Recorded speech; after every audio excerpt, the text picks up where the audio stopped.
Talk about 60% of the count being invested with Al-Shabaab. I think that is not factual. We have had isolated cases of attacks. And you know the way these bandits operate. They are unpredictable. They behave like gorillas. Hide and seek, hide and seek. That's how they behave. They cannot control 70% of the county. We have officers all across the entire county, and they are there. And you are also a witness to the same. As I speak here, I have officers all throughout the county, including security personnel. So we cannot say 70% of the county is controlled by bandits. That is not factual. And we will engage him in order to get to the bottom of those statistics. Because personally, we have been escorting these buses throughout the county. And the government functions are running smoothly throughout the county. Just a few isolated cases which we are handling. And the government has put in place several mechanisms and personnel in order to deal with these bandits. What we are calling for is for the members of the public to support us. Some of these criminals who are causing this mayhem, they are our sons. They are being supported by some of our members of the public. They spent their nights in some of those homes, in some of those bullets. Some of them, they are being supplied with food by some of our people. And that is we are calling upon the public to work very closely with us so that we eliminate this enemy. Al-Shabaab is a global phenomenon, and the government is really determined to root them from Mandera.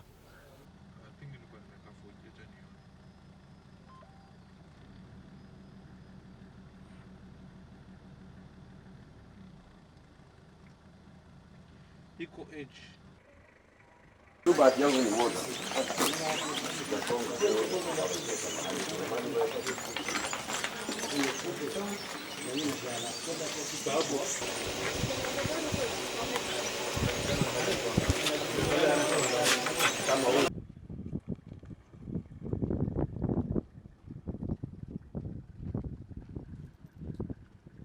absolute truth and the absolute reality that I, as the governor of Mandera County, not any other ordinary person, mandated to run the affairs of this county, do categorically and authoritatively state that more than 50% of this county's roads are under the control of Al-Shabaab.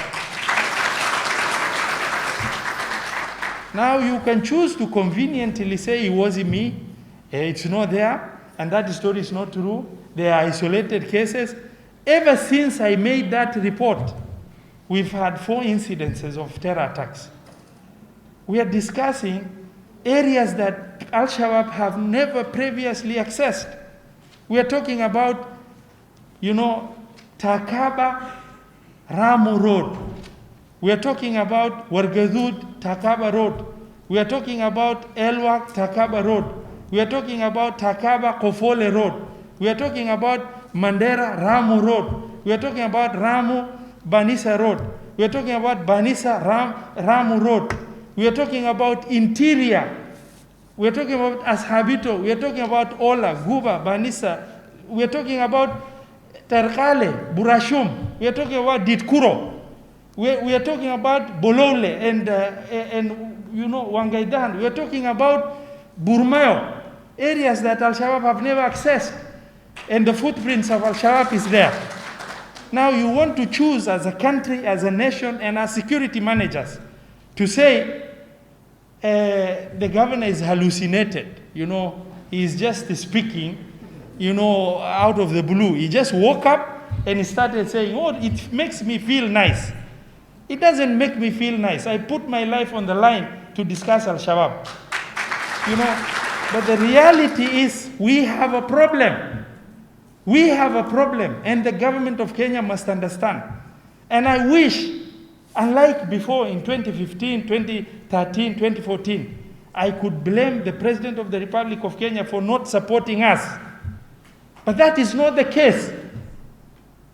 Today, I cannot challenge, I cannot dare face the president with any request, because there are no gaps in terms of request, there are no gaps in terms of support. Everything I've asked. We need security camp here, it's given. We need more vehicles, it's given. We need a special ops team, it's given. We have more than 20 camps, new. Askari tumepewa, magari tumepewa, bunduki tumepewa, risasi tumepewa.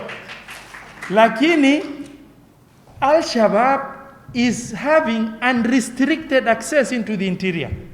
What is it that we are doing wrong if we have all these personnel in this county? You know, I should be able to say, sijapewa support as a county. Nimepewa every support. But the management of security in the county, at the regional level and at the county level, has an issue with respect to dealing with these terror threats that is extremely dynamic, changing face. And this is the issue that we have of concern. I wish I could keep quiet. You know, it's very convenient to find a way I can keep quiet. Where do I keep quiet? If out of 295 schools, primary schools, 129 are literally not open. How do I keep quiet when no private sector investment is happening in Mandera? The only source of employment is the county government because of insecurity. How do I keep quiet when we cannot attract special skilled personnel to come and work for us in the hospitals and other departments from other counties because of insecurity? How can I keep quiet when our traders are not able to transport goods from Nairobi to Mandera on our roads? How do I keep quiet when I cannot move freely with the other leaders to be able to go to constituencies and wards freely? And I have remained in Mandera for the last 3 years, never being able to go to the sub-counties as a result of insecurity. How do we keep quiet? You know, the government should tell us, should we give up our hands and give in to Al-Shabaab? This is not possible. Extraordinary situations demand for extraordinary attention.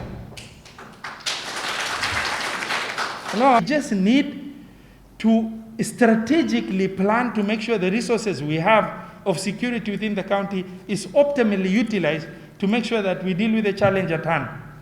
This is unacceptable. It is unacceptable. And I cannot keep quiet. It's impossible as a leader for me to say, no, this is fine. Mimi sasa, security is not my mandate. The public affairs is my mandate. Their welfare is my mandate. Their problem is my mandate. Their schooling is my mandate. Their health access is my mandate. How do you keep quiet? Oh, it's not my mandate. This is not going to happen. And we want the national government. The president has given all the resource. I want to request the President of the Republic of Kenya to make sure he gets the security managers to work on the problem of Mandera with everything it's got, because we are a sovereign state that cannot give up our sovereignty to the rule of terror.